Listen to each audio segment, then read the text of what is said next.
Hello friends, मैं संतोष उपाध्याय जय हिंद अकादमी फतेहपुर मुमताजाबाद अयोध्या के ऑनलाइन क्लास में आप सभी का स्वागत करता हूं। आज हम कक्षा 10 के मैथमेटिक्स की पहली वीडियो के साथ आपके समक्ष उपस्थित हैं।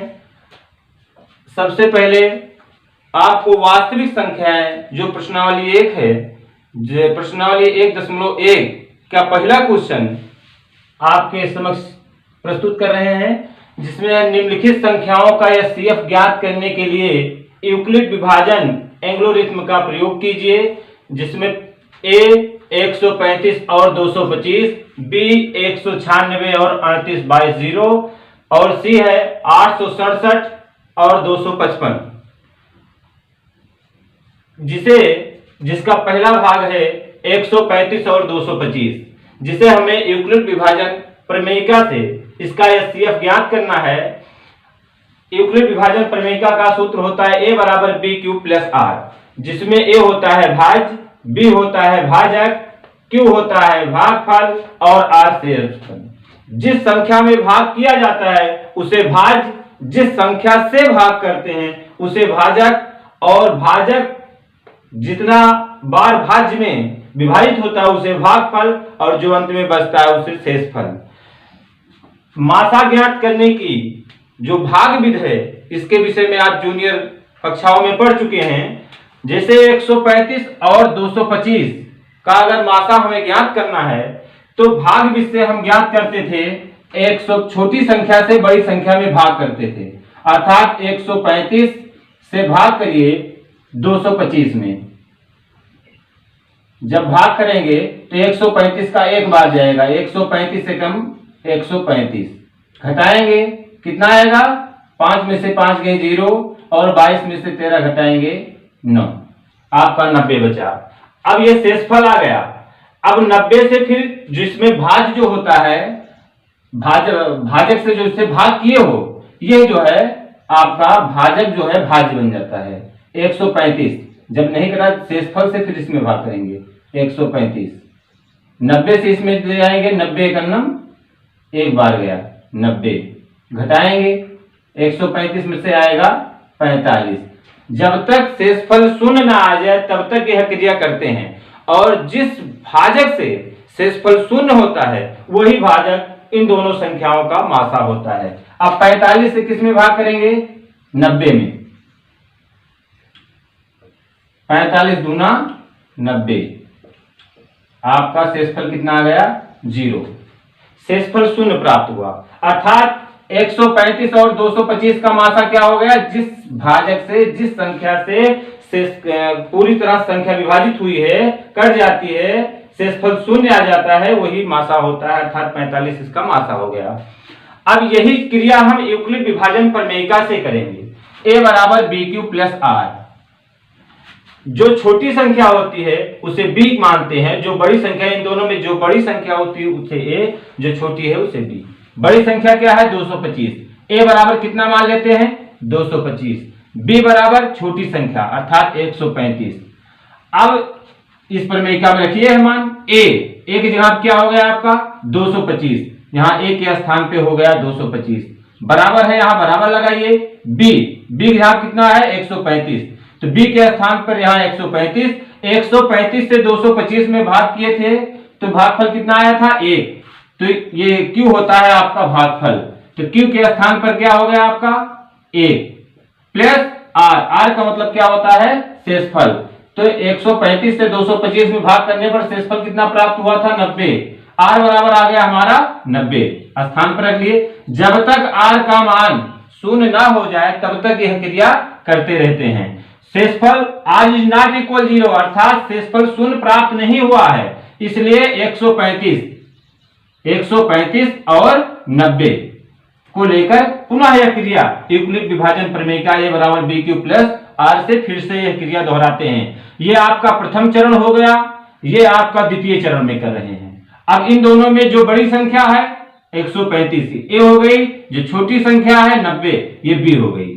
फिर यही वैल्यू आप रखिए इसमें a के स्थान पर 135, बराबर बी के स्थान पर 90, 90 से 135 में भाग करेंगे, भागफल 1 प्राप्त होगा। यहाँ किए है ना, भागफल 1 प्राप्त हुआ, प्लस शेषफल कितना आया 45, यहाँ r बराबर हो गया आपका 45।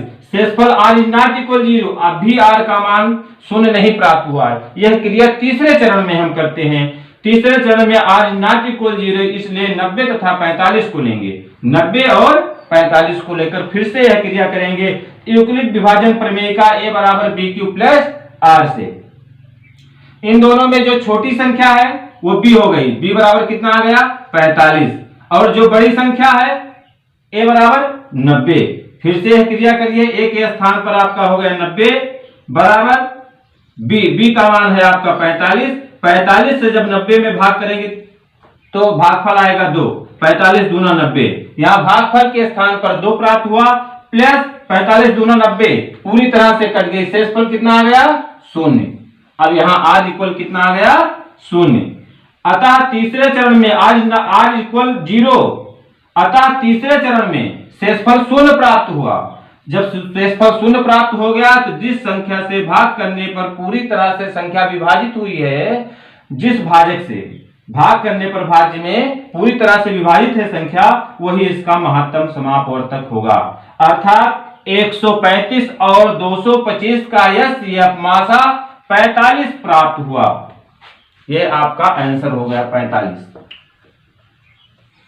प्रश्नावली 1.1 कि क्वेश्चन नंबर 1 का बी वाला जो क्वेश्चन है, ए वाला हम लोग हल कर चुके हैं, बी वाले पे आते हैं। बी है 196 और 38,220, 196 और 38,220 का महत्तम समापवर्तक मासा हम यूक्लिड विभाजन प्रमेय का a बराबर बी क्यू प्लस आर द्वारा ज्ञात करेंगे, जिसमें यूक्लिड विभाजन प्रमेयिका से सबसे पहले जो दोनों संख्याओं में बड़ी संख्या होती है उसे हम क्या मानते हैं a बराबर है 38,220 और b बराबर है 196। तो इसमें यह वैल्यू रखिए, a बराबर होता है b q plus r, a का मान कितना है 38,220 बराबर b का मान कितना है 196। अब 196 से 38,220 में जब भाग करेंगे तो भागफल कितना प्राप्त होता है 195। यहाँ आप भाग करके देख लीजिएगा, 195 प्राप्त होता है और शेषफल क्या प्राप्त होता है 0। अतः भाजक 196 द्वारा हमें भाजक 196, इसमें भाजक क्या है 196, क्योंकि भाज्य बराबर क्या होता है भाजक गुणे भागफल प्लस शेषफल। तो जिस भाजक द्वारा शेषफल 0 प्राप्त हो जाए वही हमारा मासा होता है। तो 196 से जब 38,220 में हम भाग किए तो भागफल कितना है 195। अब उसके बाद शेषफल r कितना प्राप्त हुआ भाजक 196 द्वारा, हमें पहले चरण में ही शेषफल r बराबर 0 प्राप्त हुआ। अतः